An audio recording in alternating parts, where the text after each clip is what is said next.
Get ready for a shocking revelation about one of the most ambitious and expensive projects in human history.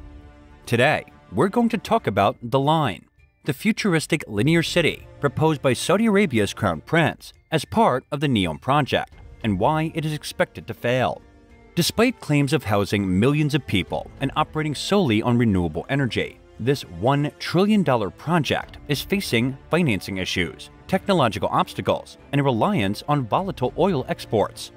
Join us as we explore the reasons why The Line is doomed to fail. Saudi Arabia is home to many fascinating buildings and infrastructure, but one project that will entirely change its image in front of the world is called The Line. It is a planned one-building city with tall, mirrored skyscrapers that will cover 170 kilometers of space. Residents will be able to reach all city amenities and services in 5 minutes by taking a high-speed rail that runs in 20 minutes between the two ends of the city. The Line is a component of the NEOM project, a crucial element of the Saudi Arabia's Vision 2030, which calls for the deployment of cutting-edge urban construction technology to establish an economic zone free of fossil fuels.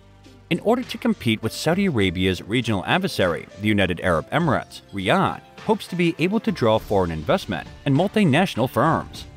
The NEOM project, which has first started in 2017, has been making steady progress in spite of complaints about its capacity to draw investment and worries that there isn't much time left to finish it.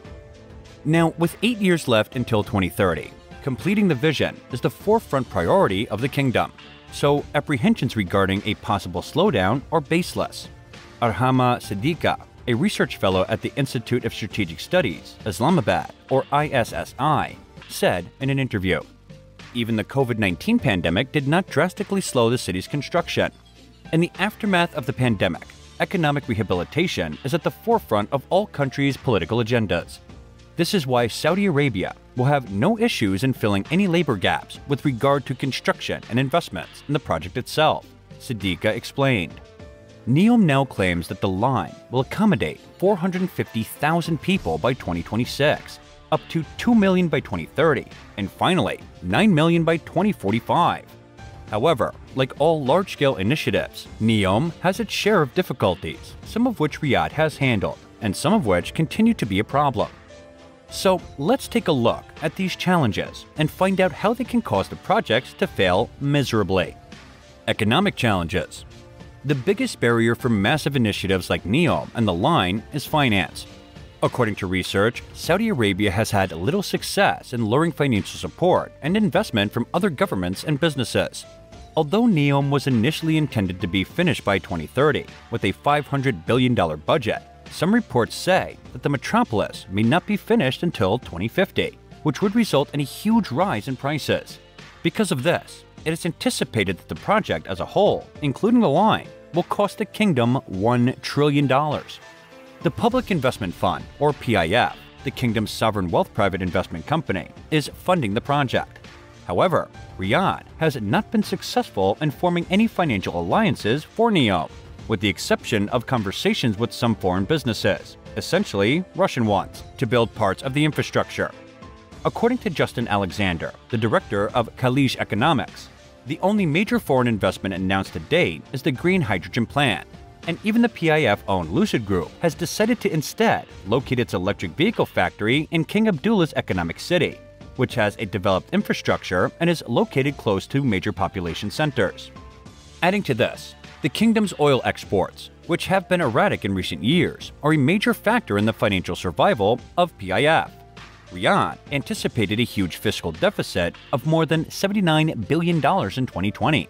As a result, the funding of the NEOM project is expected to experience financial ups and downs in a nation where around 60% of its financial resources come from oil and only 9% from non-oil exports.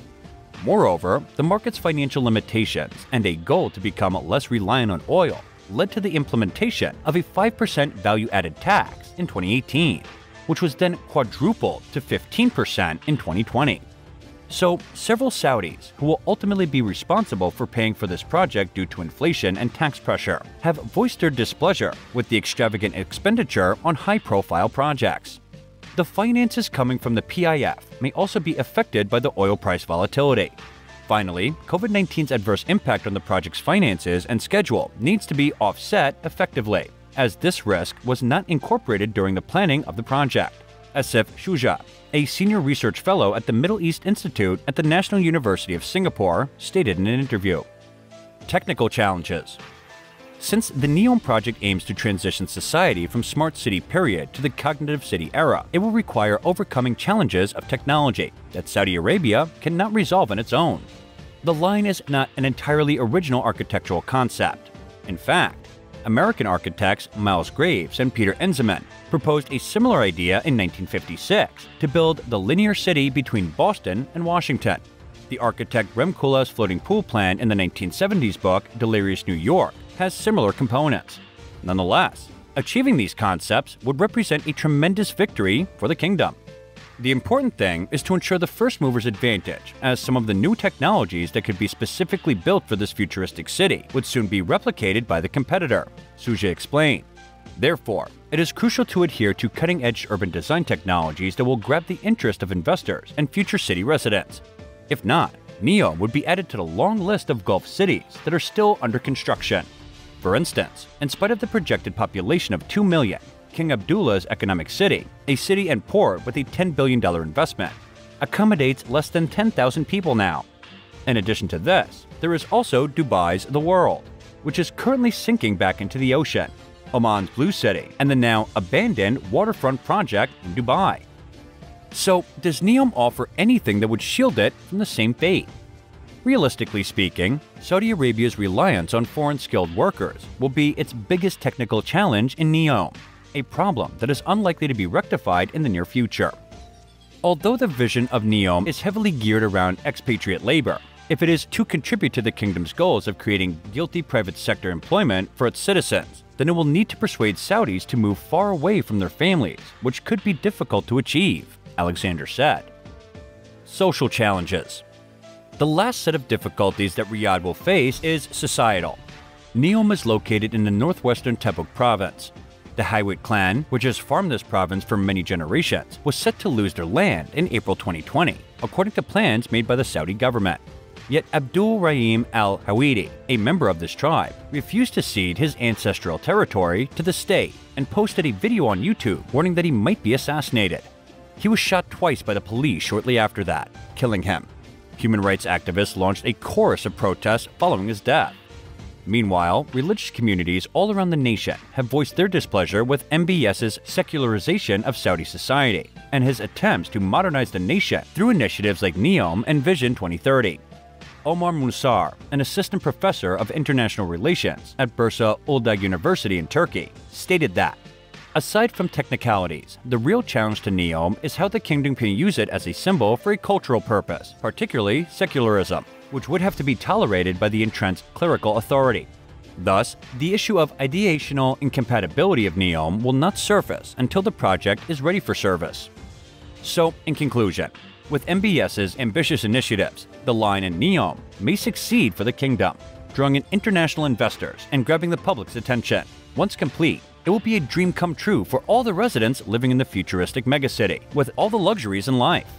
However, to do so, it will have to overcome both internal and external challenges around financial and technical feasibility, and define its role in a changing Saudi Arabia. If you enjoyed this video, please give it a thumbs up and leave a comment below. We'd love to hear your thoughts and feedback. And don't forget to subscribe to our channel for more valuable content like this. Hit the subscribe button and turn on notifications so you never miss a video. Thanks for watching.